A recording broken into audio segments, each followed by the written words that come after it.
Assalamualaikum warahmatullahi wabarakatuh. Selamat pagi dan salam sejahtera bagi kita semua. Yang saya hormati dan saya cintai Bapak Rektor beserta segenap sivitas akademika Institut Teknologi 10 November, para Presiden BEM dan seluruh menteri-menterinya.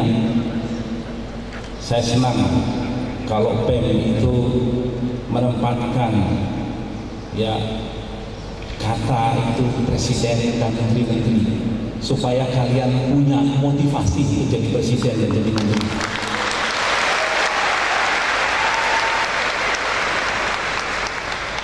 Adik-adik mahasiswa yang saya cintai, peserta Young Engineers and Scientists Summit yang saya banggakan. Saya sungguh berbahagia berada di Institut Teknologi Surabaya, sebuah institut terkemuka di tanah air kita, yang sangat prestisius dan kita katakan sebagai the center of excellence. Tidak banyak di negeri kita institut ataupun university yang memiliki kualifikasi seperti ini. Oleh sebab itu banggalah adik-adik menjadi student dari ITS ini, dan juga dari student-student lain yang saya lihat dari beberapa universitas terkemuka di tanah air kita, yang hari-hari ini saudara bergabung di dalam Young Engineers and Scientists Summit 2013 ini.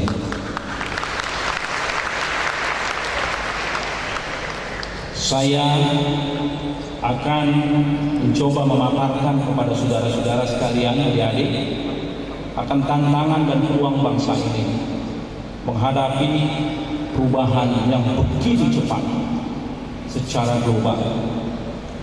Yang pertama, saya ingin mengajak kita melihat dari sisi geopolitik dan geoekonomi, bagaimana kemudian kita sebagai bangsa menghadapi challenge dan menyiapkan sejumlah respons untuk tetap menempatkan bangsa ini sebagai bangsa yang unggul, bangsa yang tidak masuk di dalam perangkap yang disebut sebagai the middle income trap. Pertama, mari kita lihat tantangan dan peluang apa yang terjadi saat ini yang berubah begitu cepat. Terus sekalian, yang pertama kita bisa melihat krisis perekonomian Eropa dan Amerika yang mempengaruhi seluruh pertumbuhan ekonomi global. Karena kita harus mengakui bahwa GDP dunia masih tertinggi ada pada Eropa sepertiganya dan Amerika. Namun terjadi juga apa yang disebut the Global Economic Center of Gravity yang bergerak ke Asia dengan kecepatan yang tinggi. Mengapa saya katakan kecepatan yang tinggi? Dan ini penting bagi adik-adik sekalian. Fenomena perubahan peradaban terakselerasi, dipercepat dengan sains dan teknologi. Coba kita tengok peradaban agraria berlangsung 4 abad, dipercepat peradaban industri atau revolusi industri berlangsung 2 abad, revolusi IT berlangsung kurang dari 1 abad. Kalau membaca sebuah buku yang sangat menarik yang disebut dengan The Extreme Futures, dikatakan percepatan ini akan semakin bergulir karena intervensi sains dan teknologi, sehingga IT akan bergerak lagi nanti kepada nanoteknologi dan apa yang disebut neuroteknologi. Inilah fenomena-fenomena yang harus menjadi perhatian bangsa ini, bahwa sebuah bangsa akan unggul apabila ia mampu mengembangkan inovasi bangsanya. Ingat kata kunci, inovasi. Dan yang ketiga yang kita lihat adalah perubahan demografi. Big demographic changes di tahun 2035 sekarang sedang terjadi. Tadi Pak Rektor mengatakan kita mengalami double bonus demografi, di mana usia produktif saat ini, tapi usianya yang produktif, bukan kinerjanya yang produktif. Ini tantangan bangsa ini. Usia produktif tidak cukup, ia bisa menjadi beban, tapi ia juga bisa menjadi peluang bangsa ini untuk mengakselerasi pembangunan bangsa. Oleh sebab itu, kekuatan bangsa ini sesungguhnya terletak pada sejauh mana kita bisa mentransform manusia-manusia usia produktif tadi menjadi manusia unggul yang disebut sebagai the knowledge society. Dan yang ketiga, perubahan ini tadi terjadi yang disebut dengan integrasi ekonomi secara global. Nah, saudara tadi meminta saya untuk memaparkan tentang ASEAN Economic Community atau integrasi ekonomi ASEAN. Fenomena integrasi secara global tidak bisa ditahan. Secara regional terjadi. ASEAN 2015 akan terjadi integrasi ASEAN yang disebut dengan sebagai pasar tunggal dan kawasan production base, dan kemudian akan mengglobal kembali secara dunia. Oleh sebab itu, saudara ingat, saudara tidak hanya bersaing sesama warga bangsa kita, tapi saudara akan bersaing dengan sesama warga ASEAN, dan saudara akan bersaing dengan warga dunia.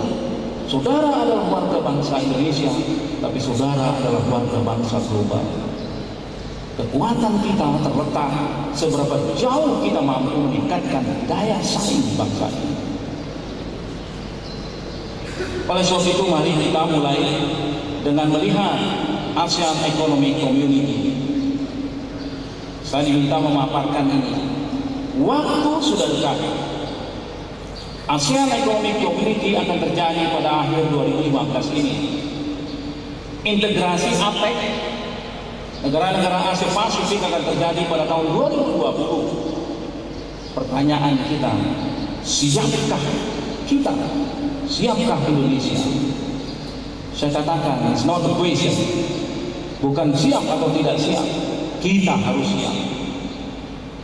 Kita harus siap. Karena itu sesuatu yang akan terjadi pada tahun 2015. Oleh sebab itu, sahabat sekalian yang saya cintai, maka kita harus berbenah, mempersiapkan strategi-strategi yang matang di dalam menghadapi persaingan-persaingan baik regional maupun secara global.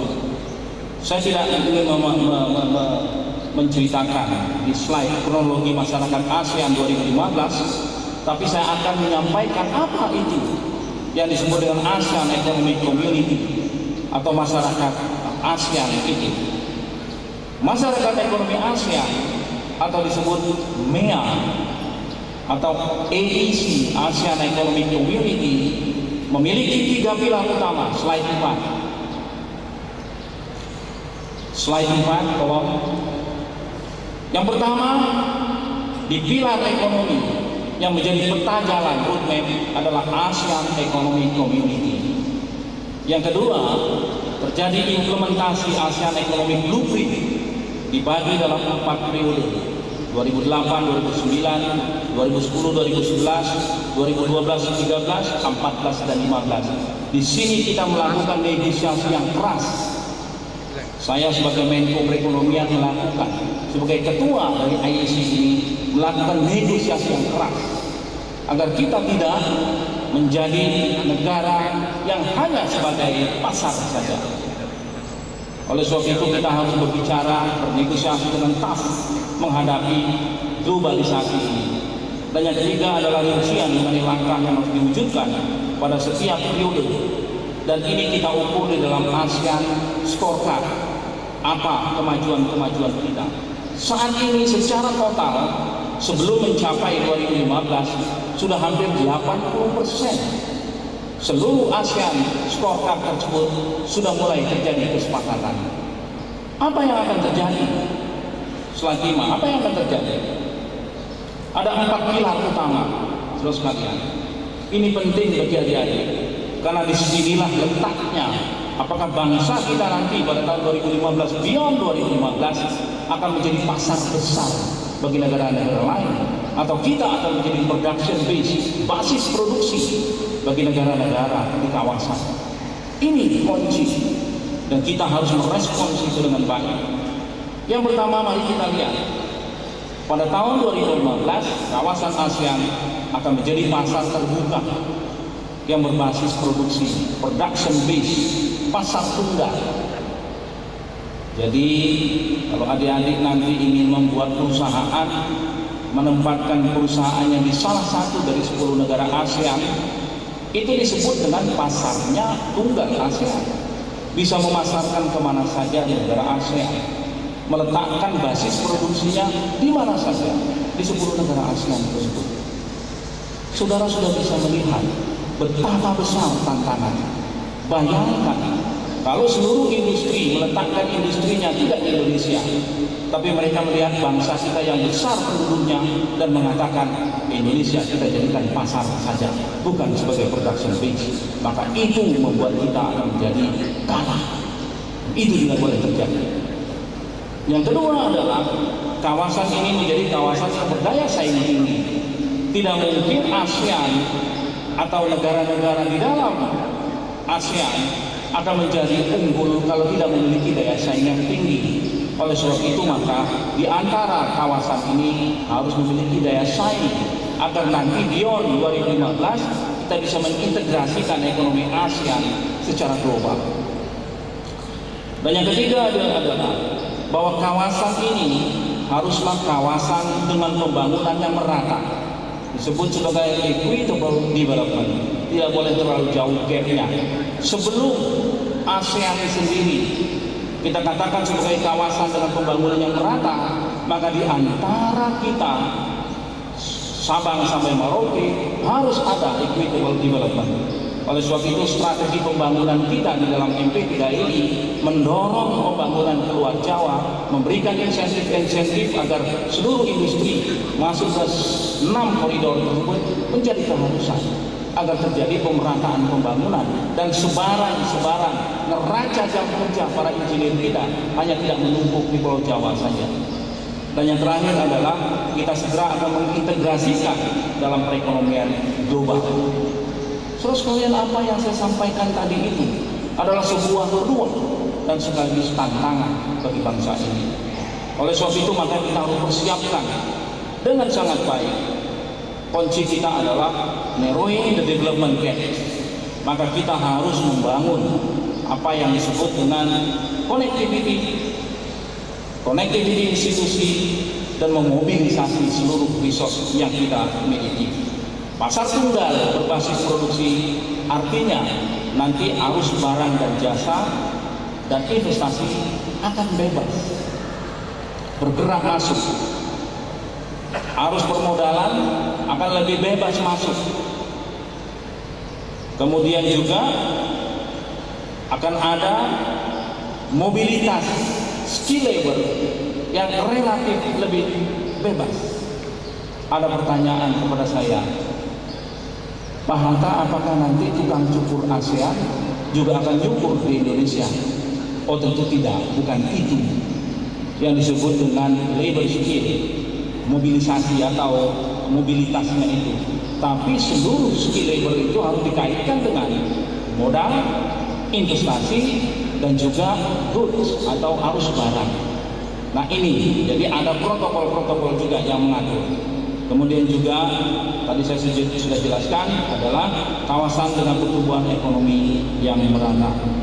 Sebagai negara terbesar di ASEAN, maka manfaat nyata hanya akan diperoleh melalui peran negara ini sebagai pusat produksi dan distribusi, bukan sebagai pusat pemasaran saja.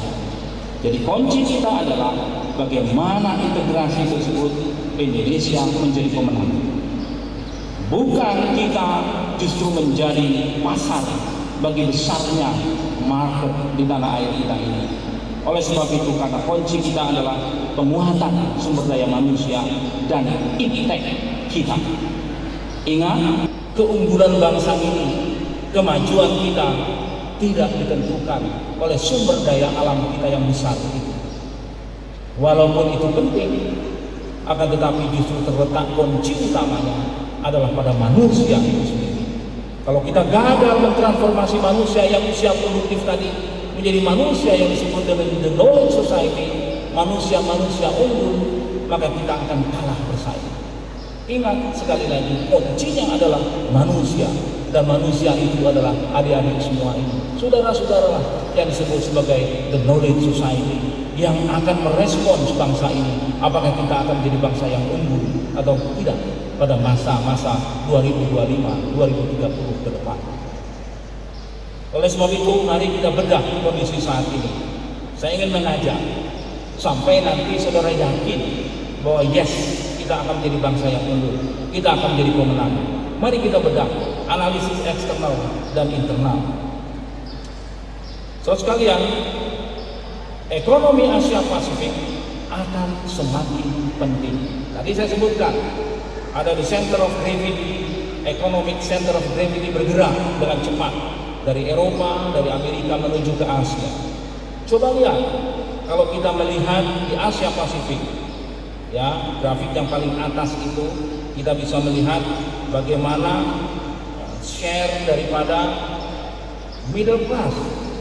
Coba lihat tahun 2009, middle class di Asia Pasifik baru 28%, di Eropa 36% dibandingkan secara dunia.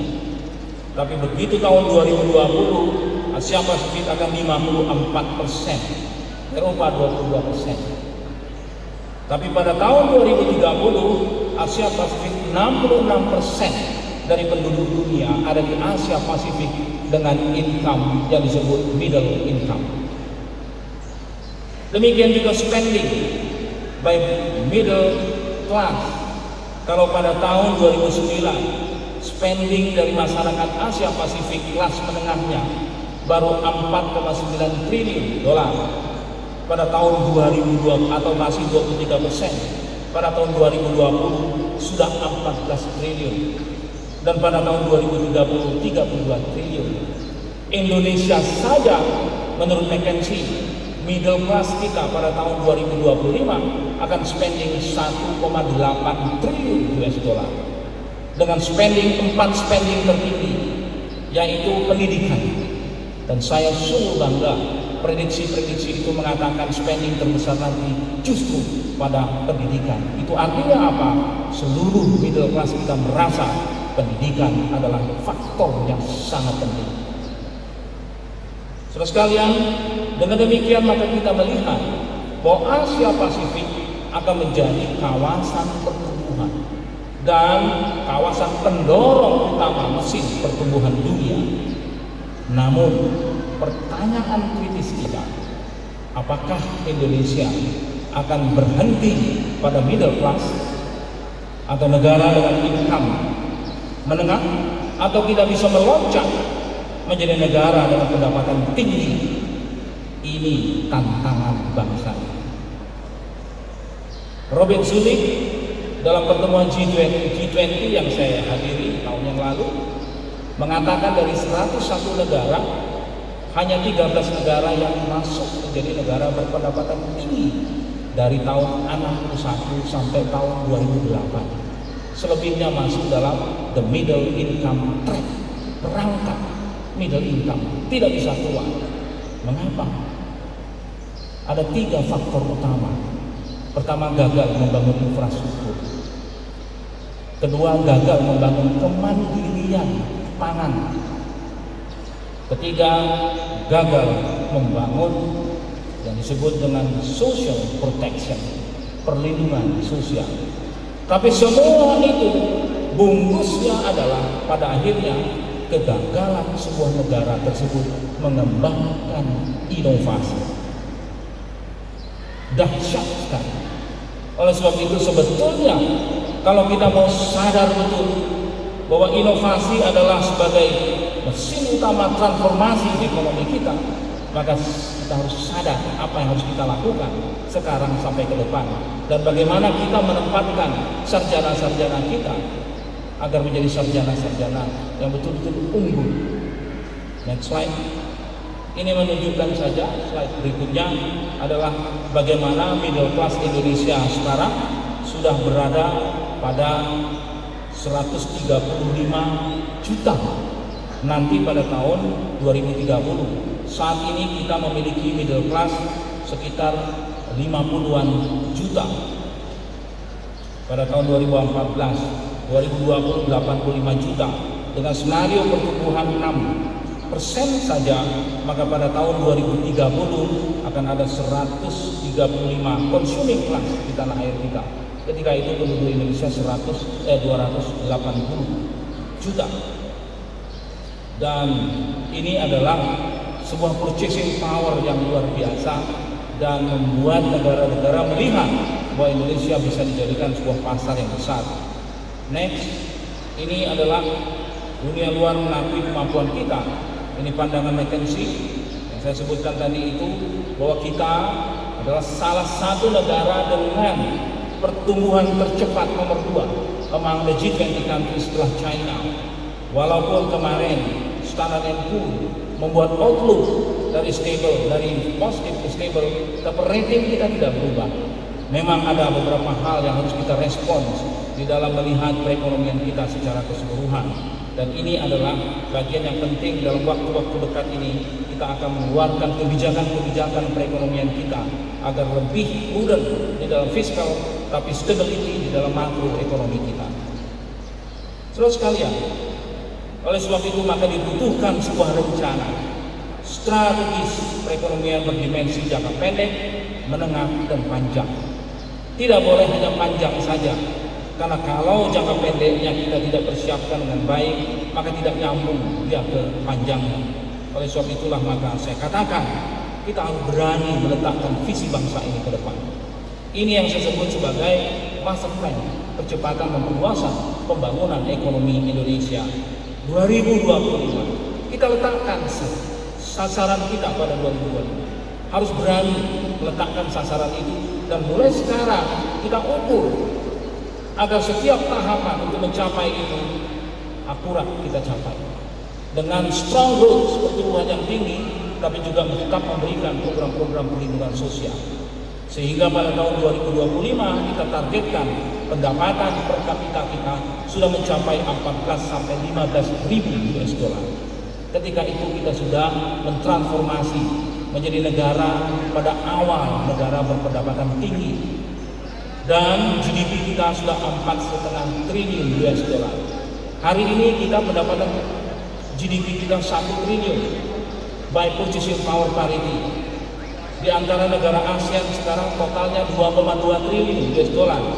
Jadi saudara bisa bayangkan Indonesia hampir separuh dari kekuatan ASEAN. Sebuah negara yang besar. Saudara harus bangga kepada bangsa ini. Jangan terlalu banyak menonton TV yang selalu tidak bangga kepada negerinya sendiri. Saya sering melihat televisi yang seakan-akan melihat kita ini dari sisi negatif terus, tidak menimbulkan kebanggaan kepada anak-anak generasi-generasi kita. Saudara harus bangga menjadi putra Indonesia. Bangsa kita ini bangsa besar, bangsa yang unggul, bangsa yang memiliki tradisi kemajuan. Kadang-kadang dalam pidato budaya saya katakan, apakah sebuah bangsa mampu membangun Candi Borobudur, Candi Prambanan hanya dengan ototnya saja, dengan power? Borobudur dan Prambanan, the symbol of power and innovation. Tidak mungkin bangsa ini mampu membangun itu tanpa memiliki bangsa-bangsa yang memiliki inovasi, bangsa yang memiliki power, kekuatan.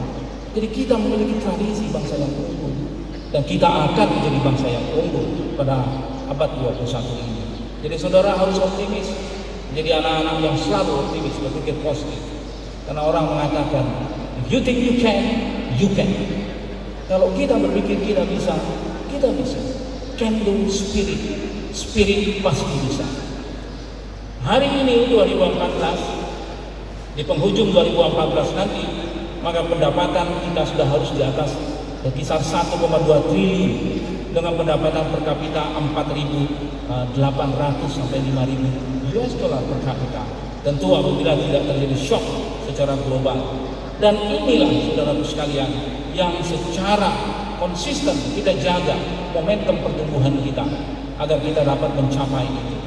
Tapi pertanyaannya, Pak Hatta, bagaimana mencapai itu? Strategi apa yang harus kita lakukan? Next slide. Coba lihat slide 1 ini. Semangatnya adalah non business as usual. Fokus pendekatannya adalah percepatan dan perluasan transformasi ekonomi.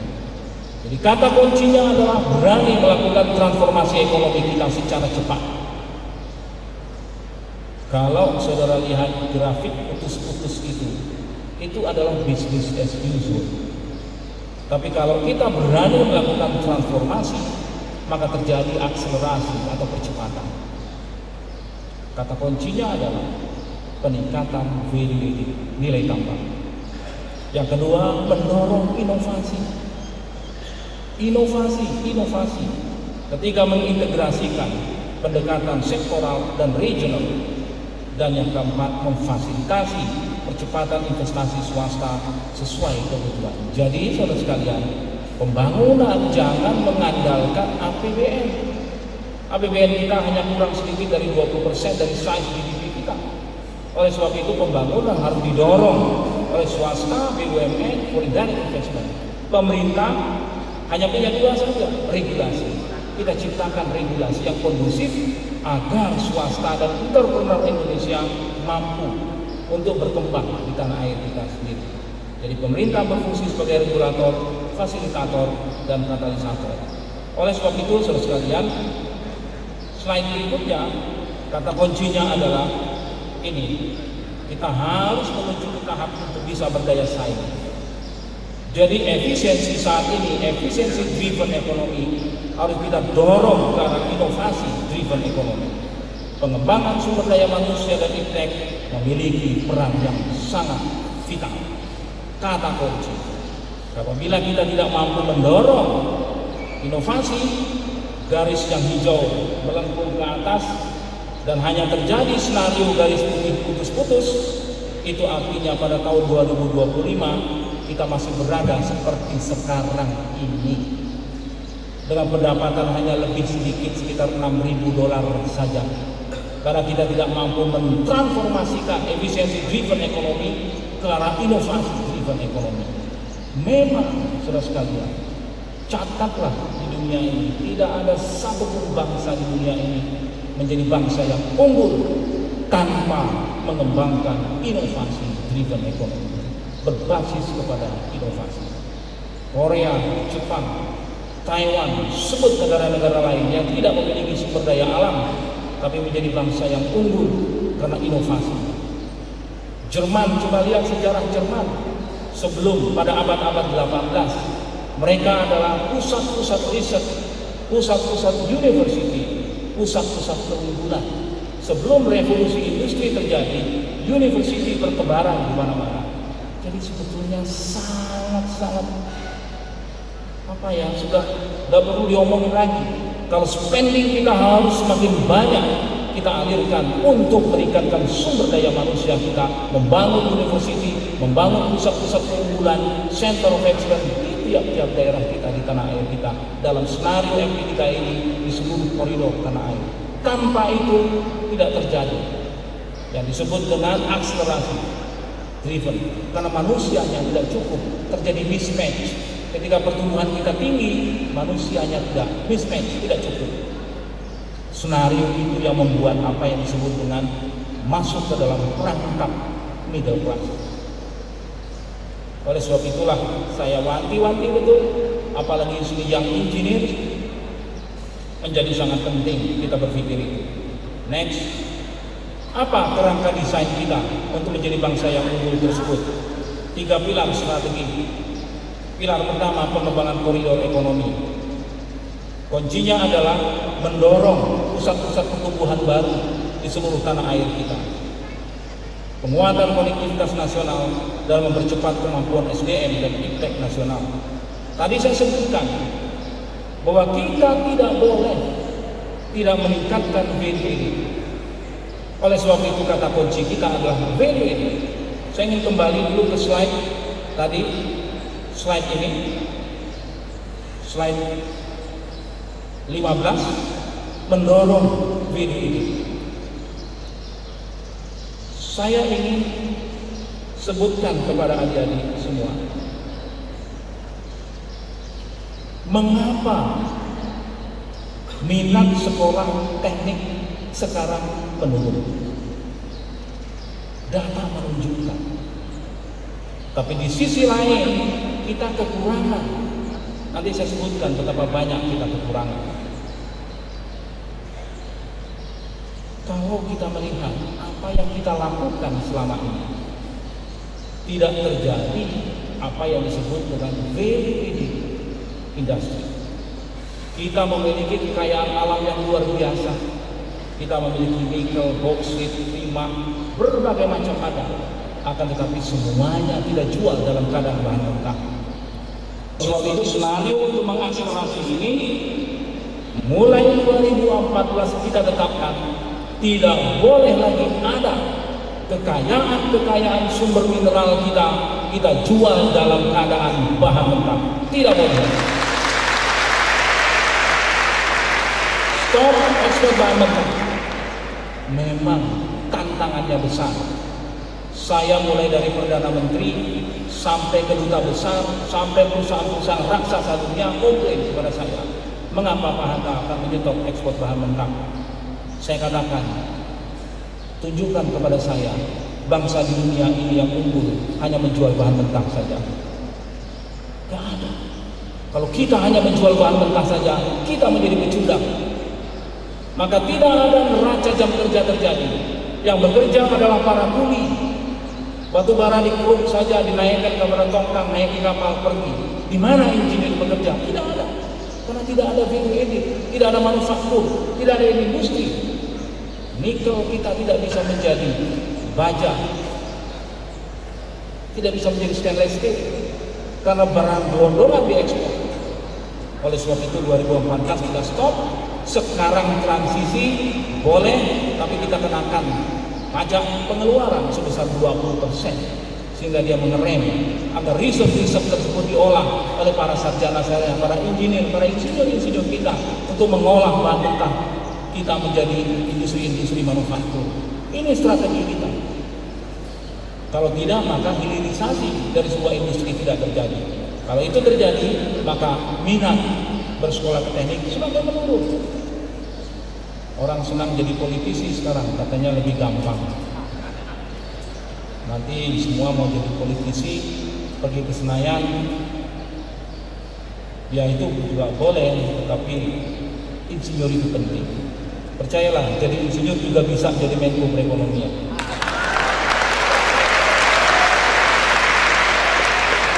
Bisa juga jadi politisi. Jadi saudara harus bangga menjadi calon-calon insinyur. Next, berikutnya yang ingin saya sampaikan adalah 3 pilar skenario mendorong Indonesia menjadi bangsa yang unggul harus jadi pegangan kita. Membangun 6 koridor di tanah air, membangun pusat-pusat keunggulan. Apa itu pusat keunggulan? Skenario-nya simpel, begini.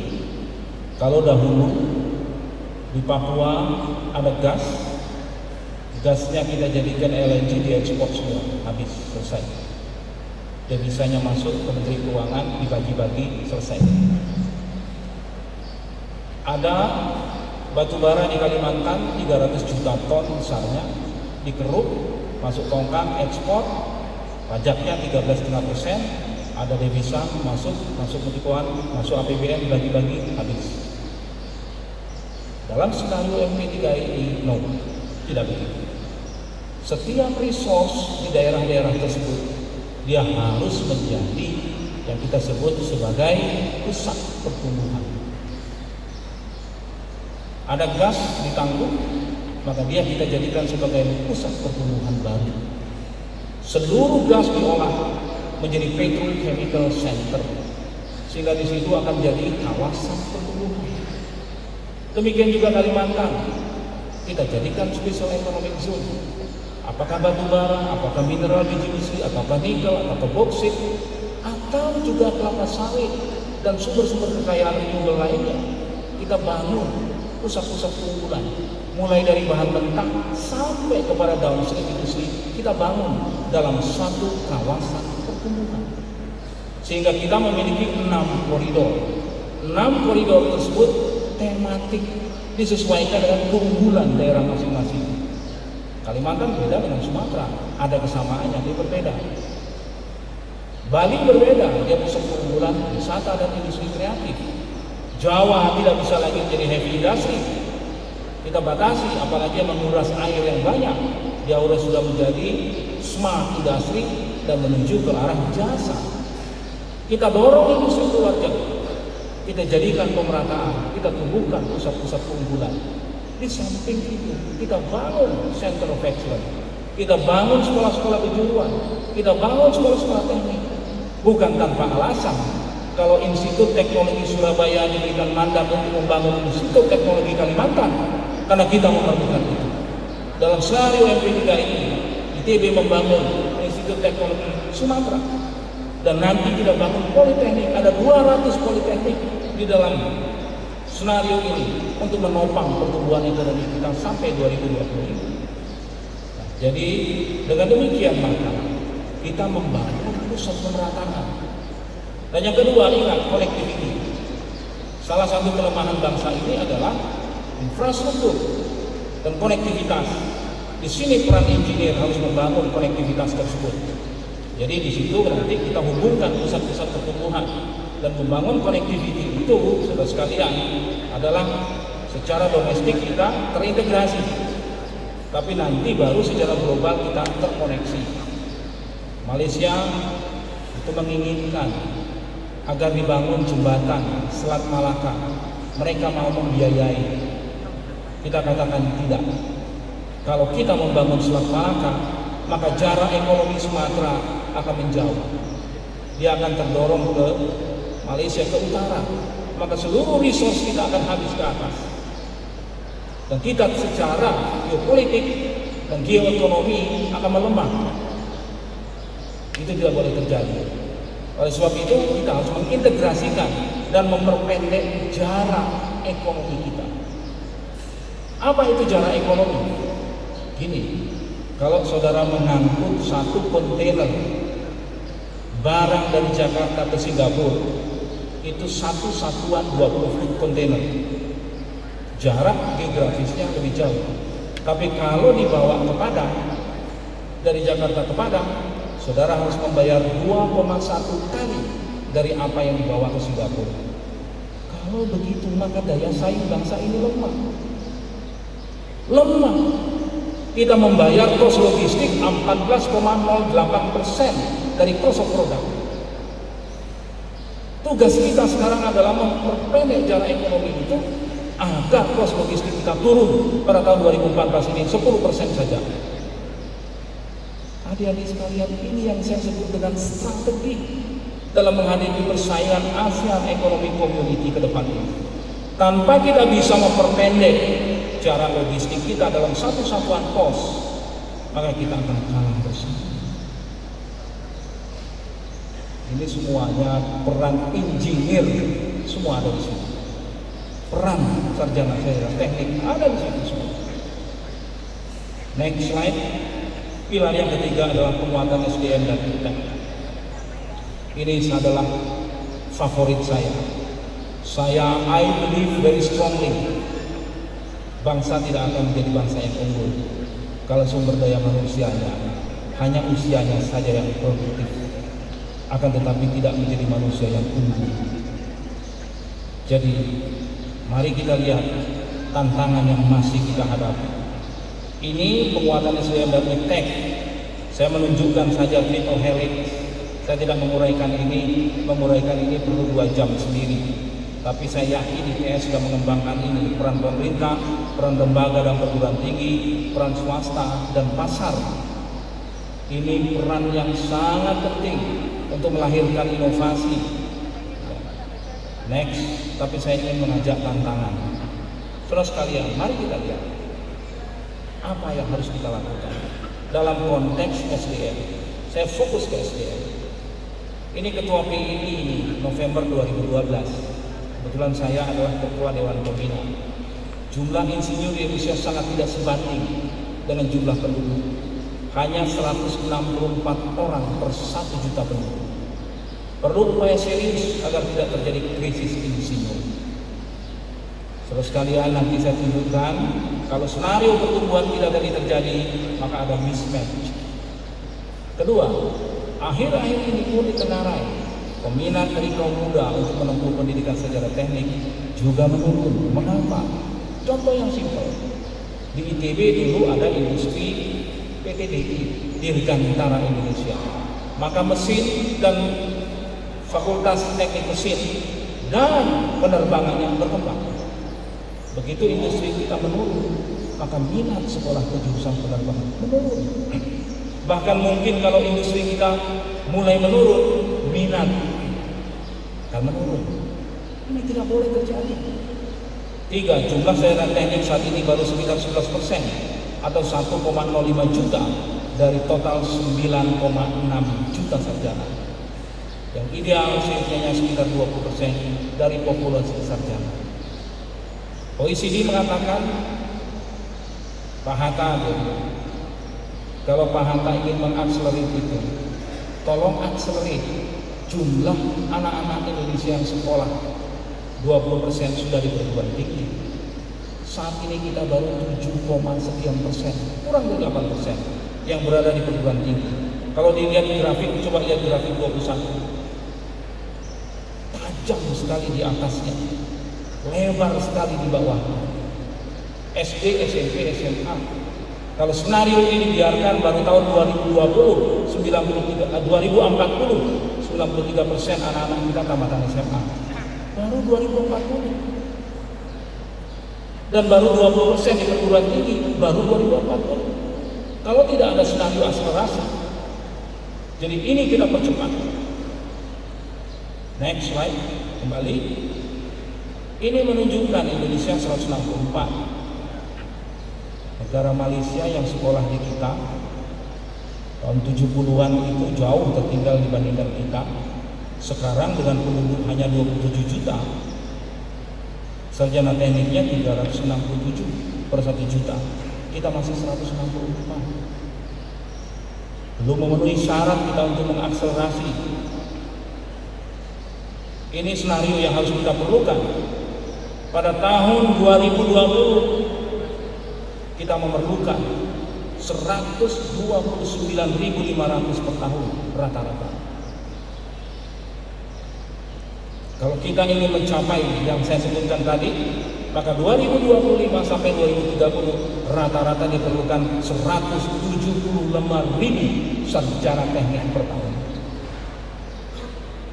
Dan insya Allah ini bisa kita wujudkan apabila kita serius mengembangkan yang saya sebut tadi, downstream industri kita.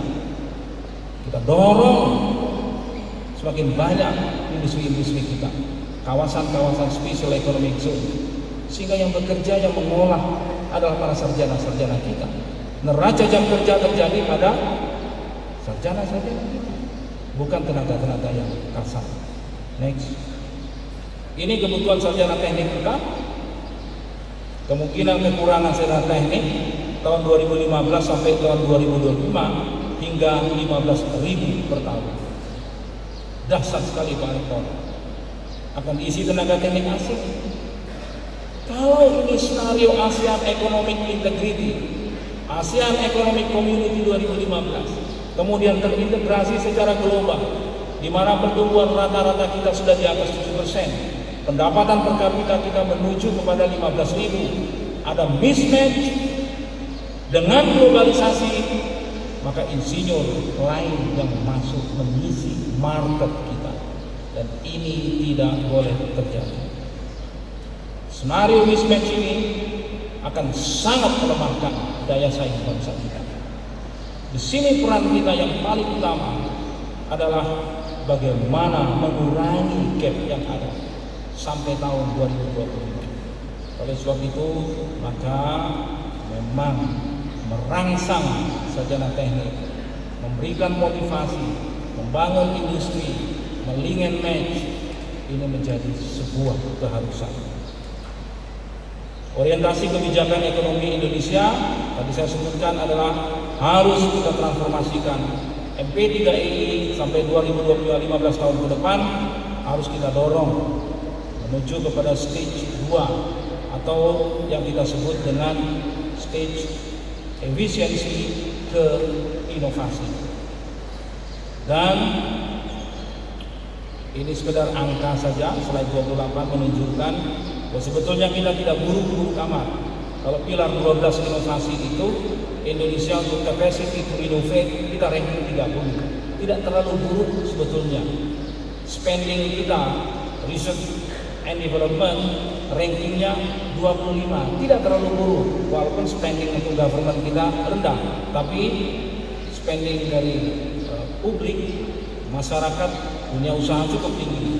Tapi pilar 9 yang sangat lemah, kesiapan penerapan teknologi, terutama avail of latest technology, ranking kita 72.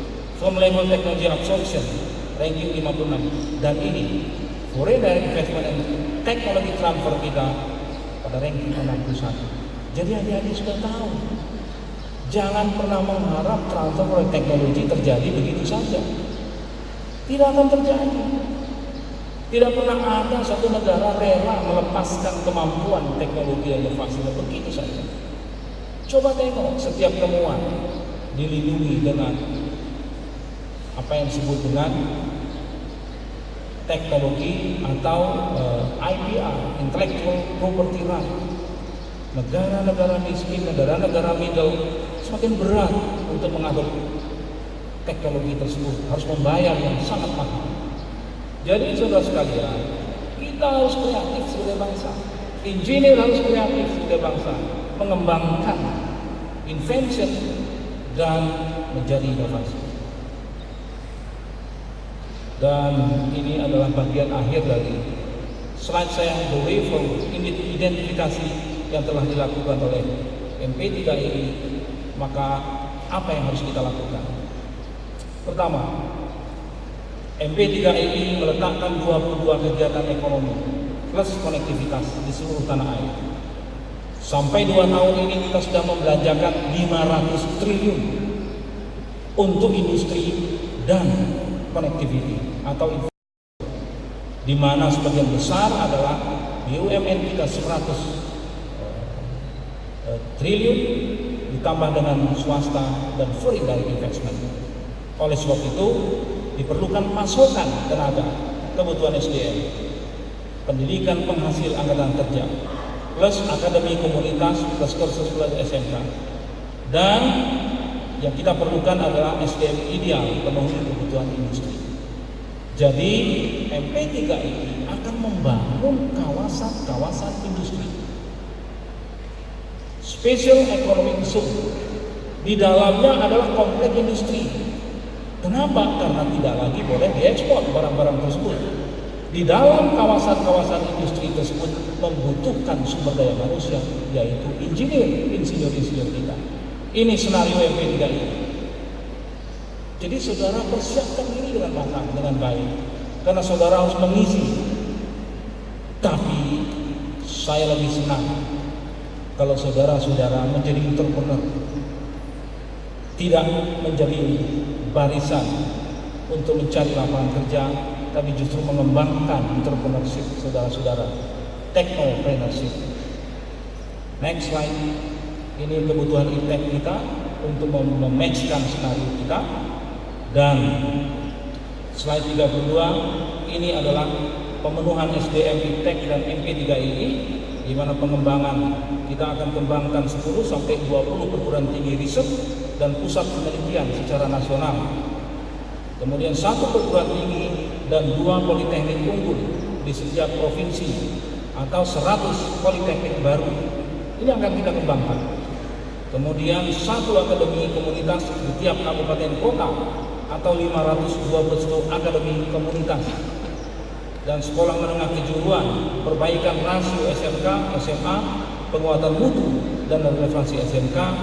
Dan paling bawah adalah kursus pendidikan, peningkatan mutu, penguatan relevansi, dan sertifikasi lembaga kursus. Adik-adik, saya ingin mengajak kita sedikit berpikir. Coba kita renungkan, di Kalimantan itu apa yang tidak ada? Boksit, biji besi, batu bara, nikel, semua ada. Coba kita tanya, kalau batu bara dikeluarkan 300 juta ton setahun dari perut buminya Kalimantan, saya ingin bertanya, Ada tidak sekolah kejuruan batubara misalnya? Atau sebuah akademi pertambangan yang cukup qualified? Tidak ada. Kalau itu tidak ada, maka masyarakatnya tidak menjadi masyarakat yang kritis. The critical mass-nya tidak ada. Mereka tidak pernah bertanya, mengapa batubara yang kita ekspor? Kenapa tidak kita olah? Mengapa tidak kita cairkan? Mengapa kita tidak bangun industri? Mengapa boksit kita ekspor? Ini the critical mass. Jadi inilah tugas kita semua. Tugas perguruan tinggi membangun apa yang saya sebutkan tadi. Ini. Next slide. Saudara sekalian, saya akhiri kesimpulan kita dari apa yang saya sampaikan. Pertama, kita akan memenangkan persaingan di dalam ASEAN Economic Community. Mengapa? Saya sebutkan statistik. Sebuah area pusat kebijakan Jepang melakukan survei menanyakan di mana negara 10 ASEAN tersebut yang paling baik berinvestasi. Memang jawabannya kurang memuaskan kita. Pertama Singapura, kedua Malaysia, ketiga Thailand, keempat Indonesia. Tapi tidak berhenti di situ pertanyaannya. Pertanyaan kedua, kalau begitu di mana Anda akan berinvestasi dalam konteks ASEAN pasar tunggal dan production base? 50% lebih mengatakan di Indonesia. Sebagai orang yang berpikir kritis, kita bertanya, mengapa mereka menjawab Indonesia? Apakah mereka akan menganggap karena Indonesia pasarnya besar, sehingga saya akan bangun industri di sini memenuhi pasar Indonesia? Atau ia ingin menjadikan Indonesia sebagai production base untuk penetrasi pasar ke dunia? Terletak di tangan kita. Apakah kita akan menjadi pasar yang besar, atau kita akan menjadi pasar produksi yang besar? Itulah senario yang kita rancang sekarang ini, di mana bahan mentah tidak boleh lagi, industri yang masuk kita kurangi, yang mengimpor bahan baku karena membuat kita ketergantungan. Dan saya sangat yakin dengan senario itu terjadi, maka ribuan insinyur kita akan bekerja dan akan menjadi inovator bagi bangsa ini. Itu kesimpulan pertama saya.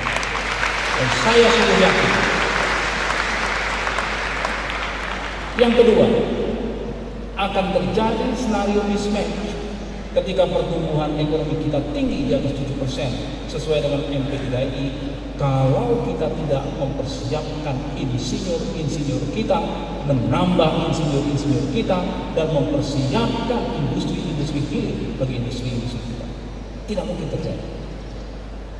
Dan yang ketiga yang paling penting adalah bangsa kita tidak akan menjadi bangsa yang unggul kalau tidak melahirkan inovasi bangsa sendiri.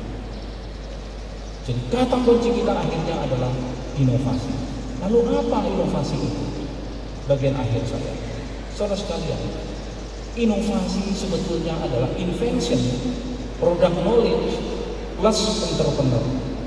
Artinya baru kita katakan produk itu produk inovasi kalau sudah masuk ke market, mempengaruhi masyarakat dengan lebih cost lebih murah, lebih cepat, lebih murah, dan semuanya. Itulah inovasi. Artinya seluruh produk invention yang belum masuk ke market belum disebut produk inovasi. Baru invention, baru temuan. Jangan pernah kita berhenti di situ. Kita harus masuk ke pasar, ke market dengan produk-produk bangsa kita. Itu artinya diperlukan apa? Produk knowledge, perguruan tinggi, dan lembaga-lembaga litbang, riset, dan entrepreneur, karena mereka yang memasukkannya ke pasar. Oleh sebab itu, yang terakhir, bangsa ini juga memerlukan entrepreneur untuk membangun bangsanya menjadi bangsa yang unggul. Jadi kata akhir saya adalah, last but not least, jangan takut untuk berusaha sendiri dan menjadi seorang technopreneur sejati. Jadilah saudara seorang technopreneur sejati. ITS memiliki tradisi keunggulan. salah satu institut terkemuka bangsa ini, saya menginginkan adik-adik menjadi teknopreneur yang sejati, yang unggul. Terima kasih. Assalamualaikum warahmatullahi wabarakatuh.